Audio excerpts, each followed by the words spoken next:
ETF index mutual funds నేర్చుకుని stock మార్కెట్లో రాణించాలనుకుంటున్నారా? వెంటనే ఈ నెంబర్కి కాల్ చేయండి. నిన్న మొన్నటి వరకు కూడా భయపెట్టినటువంటి బంగారు ధరలు ఒక్కసారిగా ఇప్పుడు తగ్గిపోయాయి. కరెక్ట్గా చెప్పాలంటే 8,000 రూపాయలు, దాదాపుగా 10 గ్రాముల మీద 8,000 రూపాయలు బంగారు ధరలు తగ్గాయి. ప్రస్తుతం ఇప్పుడు బంగారు ధర 10 గ్రాములు వచ్చి 1,36,000 రూపాయలు పలుకుతుంది. సో ఒక్కసారిగా ఒక్క రోజులోనే ఇంత తగ్గడానికి కారణం ఏంటి? ఇంకా మరింత ఈ బంగారు ధరలు తగ్గే అవకాశం ఉందా? ఏ రేటు వరకు స్థిరంగా ఉండేటువంటి ఛాన్సెస్ ఉంటాయి? తెలుసుకునేటువంటి ప్రయత్నం చేద్దాం. మనతో పాటు ఉన్నారు మార్కెట్ అనలిస్ట్ మాలంపాటి ప్రభు గారు ఉన్నారు. ప్రభు గారు, ఆర్నమెంట్స్ కొనాలనుకునే వాళ్ళకి వచ్చేవన్నీ కూడా శుభకార్యాలు, పెళ్ళిళ్ళ సీజన్ అంతా కూడా ఉంది. సో ఇప్పుడు కొనుగోలు చేయాలి అనుకున్న వాళ్ళకి ఇది రైట్ టైం అనొచ్చా, లేదంటే ఇంకా కూడా వెయిట్ చేస్తే మంచిదంటారా? అంటే కొంచెం స్టాగర్డ్ మేనర్లో కొనుక్కోవటం బెస్ట్. అంటే టైం ఉంటే దాన్ని బట్టి మనం కొంచెం ఆగచ్చు. ఎందుకంటే ట్రెండింగ్ డౌన్ ఉంది కాబట్టి, లేదు టైం లేదు ఇమీడియట్గా కొనాలి, ఫస్ట్ ఏదైనా ఫంక్షన్ అప్పుడు ఫస్ట్ గోల్డే చూస్తారు కాబట్టి టైం లేదు మనకి ఇమీడియట్గా చేయాలి, మిగతా పనులన్నీ పెండింగ్ అయిపోతాయి అనుకున్నప్పుడు ఫస్ట్ దాన్ని చేస్తారు. సో అలాంటప్పుడు ఏంటంటే కొంచెం కొనక తప్పదు. కొంచెం టైం ఉంది, ఒక 1 month 2 months టైం ఉంది అన్నప్పుడు అప్పుడు కొంచెం ఆగి ఒక 10 days అంటే మీరు కొనుక్కున్న దాంట్లో కొంత పర్సెంటేజ్ 20% కొంటాం, మళ్ళీ కొంచెం పడినప్పుడు ఇంకో 20% కొంటాం, అలా చేయడం బెస్ట్. ఎందుకంటే ఎక్కడో చాట ఇది మారినప్పుడు, ఇది యూటర్న్ తీసుకున్నప్పుడు, స్ట్రైట్ ఆఫ్ హార్మూజ్ ఓపెన్ అయినప్పుడు వారు కనుక ఆగితే ఆటోమేటిక్ గా దీని ఎఫెక్ట్ దీని మీద పడుద్ది. ఈక్విటీ పెరిగినప్పుడు డెఫినెట్ గా ఇది అవుతుంది. సో ఆ ఎఫెక్ట్ కూడా ఉంటుంది కాబట్టి దాని అనుగుణంగా కొనడం బెస్ట్. ట్రెండ్ అయితే డౌన్ ఎస్, అలా కాకుండా మీరు చెప్పినట్టుగా ఒకవేళ వారు ఇంక్రీజ్ అయితే, వారి ఇంపాక్ట్ ఎక్కువగానే అయితే, సో అన్ని దేశాలు కూడా పార్టిసిపేట్ చేస్తే ఒకవేళ మీరు అన్నట్టుగా వాళ్ళ అసెట్స్ మీద కానీ యుఎస్ కానీ కొడితే, వాళ్ళ పవర్ ప్లాంట్స్ మీద కొడితే, దానికి అదే స్థాయిలో వాళ్ళు కూడా ఎదురుదాడి చేస్తే అప్పుడు ఇంకా గోల్డ్ ప్రైసెస్ పెరిగే అవకాశం ఉందా మళ్ళీ? అంటే ఈ మార్జిన్ కాల్ షార్టేజ్ ఎంత వరకు వస్తుందో, ఆ పొజిషన్స్ అన్ని క్లియర్ అయ్యేదాకా డౌన్ ట్రెండ్ ఉంటుంది. ఆ డౌన్ ట్రెండ్ అనేది ఇదైపోయినప్పుడు అప్పుడు మళ్ళీ ఫ్రెష్ బయింగ్ అవుతుంది. అప్పటి నుంచి కొంచెం చిన్నగా ఈక్విటీ తగ్గుతున్నప్పుడు అవి పెరిగే ఛాన్స్ ఉంది. మళ్ళీ యథాతథ ప్రీవియస్ పొజిషన్కి వస్తుంది అన్నమాట. వైస్ వర్సా, ఇది పెరుగుతున్నప్పుడు అది తగ్గుతుంది, అది తగ్గినప్పుడు పెరుగుతుంది, ఆ స్టేజ్కి వస్తుంది. అంటే ఇప్పుడు పొజిషనల్ కాల్స్ ఉన్నాయి కాబట్టి ఇంకా ఈ మంత్ వరకు కొంచెం ఆ కాల్స్ అనేది ఇంకా పొజిషన్స్ అనేది విపరీతంగా ఉన్నాయి. సో అవన్నీ కూడా కొంచెం క్లియర్ అయ్యేదాకా కొంచెం ట్రెండ్ డౌన్ ఉంటుంది. సో ఒక 1 week to 10 days వెయిట్ చేస్తే బెటర్ అంటారు. 100% బెస్ట్. వెయిట్ చేయటమే బెస్ట్. వెయిట్ చేస్తే కొంచెం తగ్గే ఛాన్స్. ఇప్పుడు ఒక గ్రాముకి ఒక 1000 రూపాయలు తగ్గినట్టే కదండి. సో అందుకే కొంచెం వెయిట్ చేస్తేనే బెస్ట్ ఈ టైంలో.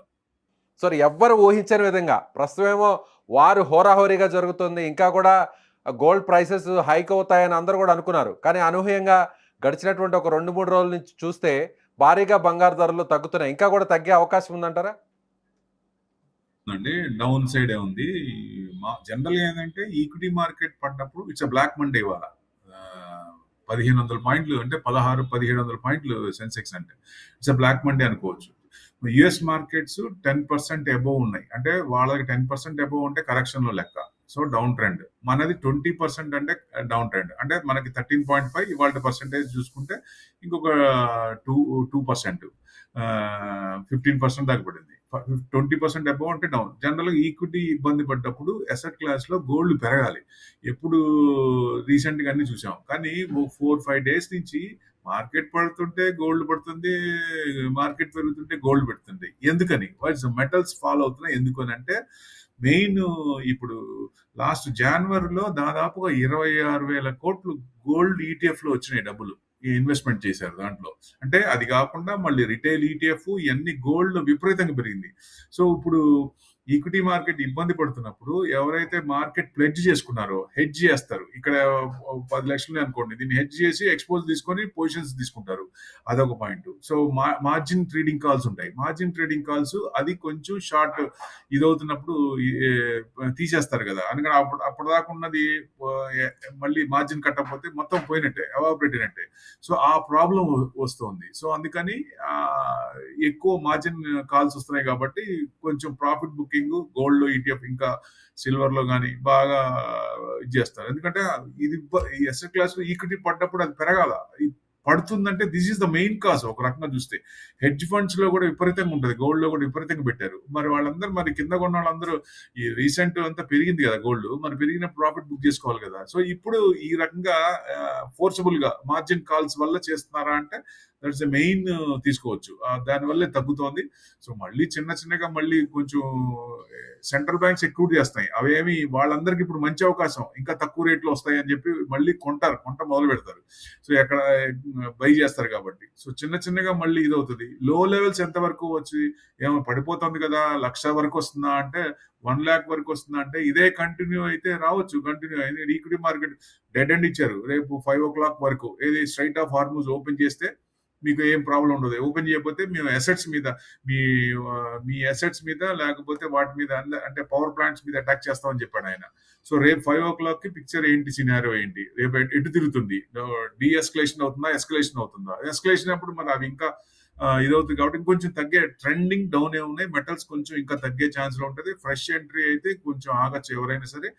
ఆల్రెడీ ఉంటే మటు కొంచెం ఏదైనా కింద మళ్ళీ కొనుక్కుందాం అని ప్రాఫిట్ అంటే ప్రభు గారు 1,00,000 వరకు కూడా రీచ్ అయ్యే ఛాన్సెస్ ఉందా అని కూడా ఇప్పుడు అందరికి కూడా సో అదే ఎక్స్పెక్టేషన్స్ లో ఉన్నారు ఆల్మోస్ట్. సో మీరు కూడా అన్నారు ఛాన్సెస్ కూడా ఉండొచ్చు అని. అది ఎప్పటి వరకు అంటే మీరు అన్నట్టు స్ట్రైట్ ఆఫ్ హార్మోజ్ క్లియర్ అయితే సో వార్ ఎఫెక్ట్ కొంత తగ్గితే పూర్తి స్థాయిలో తగ్గినా కూడా వెంటనే 1,00,000 పడిపోతుంది గోల్డ్ రేట్. అంటే స్ట్రైట్ ఆఫ్ హార్మోజ్ కనుక ఓపెన్ అయితే కొంచెం క్రూడ్ తగ్గిపోద్ది, క్రూడ్ పెరగదు. క్రూడ్ తగ్గిపోయినప్పుడు కొంచెం ఆ ప్రెషర్ ఈక్విటీ మార్కెట్ మీద ఉండదు. ఆ క్రూడ్ మనకి ఎనర్జీ వాటి మీద ఎక్కువ ఆధారపడడం కాబట్టి ఫసల్ ఫ్యూయల్ మీద, పెట్రోల్ డీజిల్ మీద, సో డెఫినెట్ గా ఆ ఎఫెక్ట్ ఉంటుంది. కానీ ఇరాన్ ఇజ్రాయెల్ వార్కి మనకు అంత ఎఫెక్ట్ ఉండదు. కానీ వాళ్ళు క్రూడ్ మీద పడ్డారు. సో ఇప్పుడు దాకా ఎప్పుడైనా సరే యుఎస్ కూడా వియత్నాం కానీ ఆఫ్ఘనిస్తాన్ కానీ ఓడిపోతున్నాం అన్న ఫీలింగ్ వచ్చినప్పుడు ఎసెట్స్ మీద పడుతుంది. వాళ్ళని కూడా అదే దెబ్బతీసింది. అది సేమ్ సిచ్యువేషన్ ఇక్కడ కూడా అంతే. వాళ్ళు ఇరాన్ ఒక రోజు తీసేయచ్చు లేదా వారంలో తీసేయచ్చు అనుకున్నది 4 వారాలు. This is the 4th week.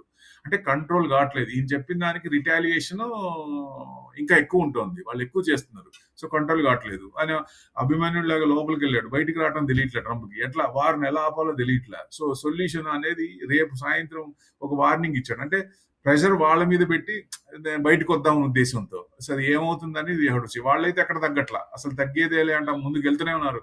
Retaliation మీరు గనక మా పవర్ ప్లాంట్స్ మీద చేస్తే మీ ఆయిల్ రిఫ్రాక్టరీస్ మీద, జీసీసీ అన్ని కంట్రీస్ మీద పడతాము, మొత్తం స్మాష్ చేస్తాం అంటున్నారు వాళ్ళు. కొంచెం కూడా అట్లా అంటే గోల్డ్ విషయానికి వద్దాం ప్రభు గారు.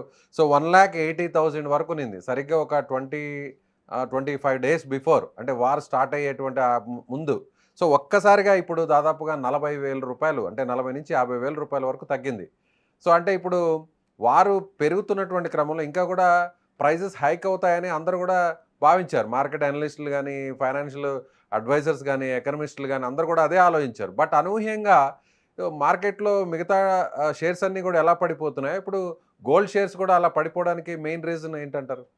అదే ఈ పొజిషన్స్ మార్జిన్ కాల్స్ పొజిషన్స్ వల్లే. మీకు 4,370 ఉంది ఇంటర్నేషనల్. సో 4,000 కట్ అయి కిందకు వచ్చే ఛాన్స్ ఉంది. 3,800 దాకా ఉంది. అంటే మరి మీరు అనుకునే ఇక్కడ గోల్డ్ కూడా తగ్గుద్ది కదా, ఇంటర్నేషనల్ లౌన్స్ తీసుకున్న దాని ప్రకారం ఉంది కాబట్టి. సిల్వర్ కూడా అంతే 65 ఉంది.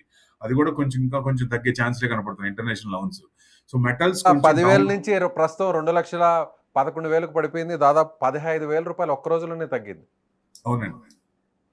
2 lakhs కూడా కట్ అవుతుందా అంటే సిల్వర్ 2 lakhs వరకు ఛాన్స్ ఉంది. అక్కడ కొంచెం ఏదన్నా మరి ఈ లోపల ఏదైనా సెట్ అయితే ఓకే, లేదంటే ఆ 2 lakhs కూడా కట్ అయినప్పుడు సిల్వర్ 180 దాకా వచ్చే ఛాన్స్ ఉంటుంది. గోల్డ్ మటుకు 110 to 1 lakh పెట్టుకోవచ్చు. 1,10,000 అంత వరకు రాకపోవచ్చు. కానీ ఇది కనుక ఎస్కలేట్ అయితే మటుకు అంతవరకు డౌన్ అయ్యే ఛాన్సులు ఉన్నాయి. Right sir, thank you sir, thank you. So ఇది మార్కెట్ అనలిస్ట్ ప్రభు గారు చెప్తున్నట్టుగా ఖచ్చితంగా ప్రస్తుతం ఉన్నటువంటి సిచ్యువేషన్ చూస్తే వార్ ఇంపాక్ట్ సో కాస్త తగ్గితే, అంటే స్ట్రైట్ ఆఫ్ హార్మూజ్ ఓపెన్ అయ్యేటువంటి అవకాశాలు చాలా స్పష్టంగా కనిపిస్తున్నాయి కాబట్టి సో ఇంకా కూడా గోల్డ్ ప్రైసెస్ తగ్గేటువంటి అవకాశం ఉంది. సో 1,10,000 రూపాయల వరకు కూడా చేరుకునేటువంటి అవకాశం ఉంది. కాబట్టి మరొక వారం 10 రోజులు వెయిట్ చేసి గోల్డ్ మీద ఇన్వెస్ట్ చేయాలనుకున్నా, లేదంటే గోల్డ్ అంటే ఆర్నమెంట్స్ ఎవరైనా శుభకార్యాల కోసం, పెళ్ళిళ్ళు కోసం అవసరమైన వారు ఇమీడియట్గా కొనాలనుకుంటే మాత్రం 10 రోజులు, ఒక 5 రోజులు అలా గ్యాప్ ఇచ్చి కొంత బంగారాన్ని కొనుగోలు చేయడం మంచిది. లేదు ఇమీడియట్గా అవసరం ఉన్న వాళ్ళైతే మాత్రం ఇప్పుడు కొనుగోలు చేస్తే కూడా ఒక మంచి పరిణామం అని కూడా ఆయన చెప్తున్నారు. మీరేమనుకుంటున్నారు? గోల్డ్ ప్రైసెస్ ఈ స్థాయిలో తగ్గడానికి రీజన్ ఏమనుకుంటున్నారు? సో ఇంకా కూడా గోల్డ్ ప్రైసెస్ తగ్గుతాయనుకుంటున్నారా, పెరుగుతాయనుకుంటున్నారా? సో గోల్డ్ని ఇమీడియట్గా కొనాలనుకుంటున్నారా? అయితే మీ అభిప్రాయాన్ని కామెంట్ చేయండి. Thank you.